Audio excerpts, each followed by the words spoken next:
Hello everyone, I'm Sheriff Wayne Ivey, the Brevard County Sheriff's Office. It's been a while, but he's back. Our favorite animal advocate sheriff. Today I'm standing in our Sally Port, and you know what that means. That means I'm about to walk an animal abuser into our jail. In fact, I'm gonna walk two in.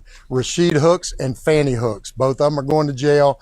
One count of felony animal cruelty, one count of abandonment, one count of confinement of animals, no bond on the warrants, the felony warrants. Rasheed, yeah, he's gonna take the ride also for being a habitual traffic offender as he got in his car and tried to maneuver away from us today, but that didn't work either. Agent Helbig's been working this case along with our animal enforcement officers. It actually started back in May. We started to receive complaints about dogs being kept in cages all day long, hardly ever being let out at any time, day or night. Finally made contact with Rasheed Hooks, and boy, he's a tough one because he decided to start cussing at our animal enforcement officers, chasing them back to their cars. He was showing his butt, boy, because he's a tough guy, let me tell you.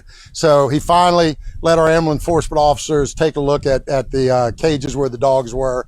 Our animal enforcement officer inspected the dogs, everything else. At that time, the dogs were not in harm. It wouldn't let us go in to look at animals in the house. We started getting more complaints and more complaints about the activities going on there, about the abuse of animals. On July 3rd, the O'Galley Animal Emergency Hospital called about a sick puppy, said it was severely ill, was in really bad shape.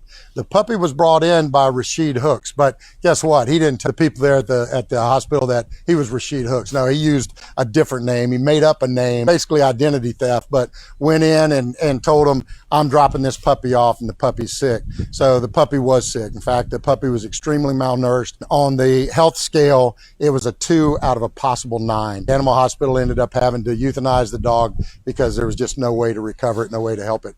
Agent Helbig, actually following that incident, gets a videotape showing a child that appears to be their child striking, kicking, and yelling at the dog immediately before the dog was taken in. When Agent Helbig made contact with Fanny Hooks, he actually called her on the phone to try and talk to her about it. Rasheed Hooks, you know, again, he's a tough guy, boy. He's something else. He actually gets on the phone and starts telling our agent, nobody gives a F what you're talking about. Nobody cares, and hangs up the phone. Well, I bet he cares now, because now he's going to jail for a count of felony animal cruelty, one count of abandonment, one count of confinement of animals. And Fanny, yeah, she's taking the ride too for one count of felony animal cruelty and one count of confinement of animals.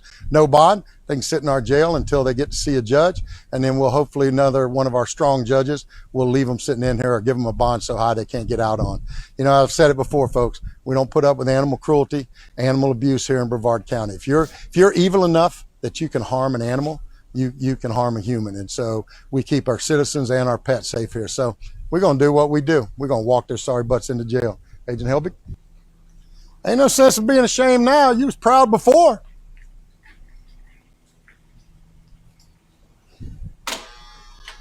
Trying to hide your little face? That's all right. You won't be able to hide it when we get to booking photos. Don't harm an animal in Brevard County. Short and sweet, right at the end. Don't harm an animal in Brevard County. And listen, for me, who's not an official or a law enforcement officer or a sheriff, don't harm an animal ever. If I had a jail, all y'all animal abusers would be locked up, and I'd give the key to Sheriff Ivey.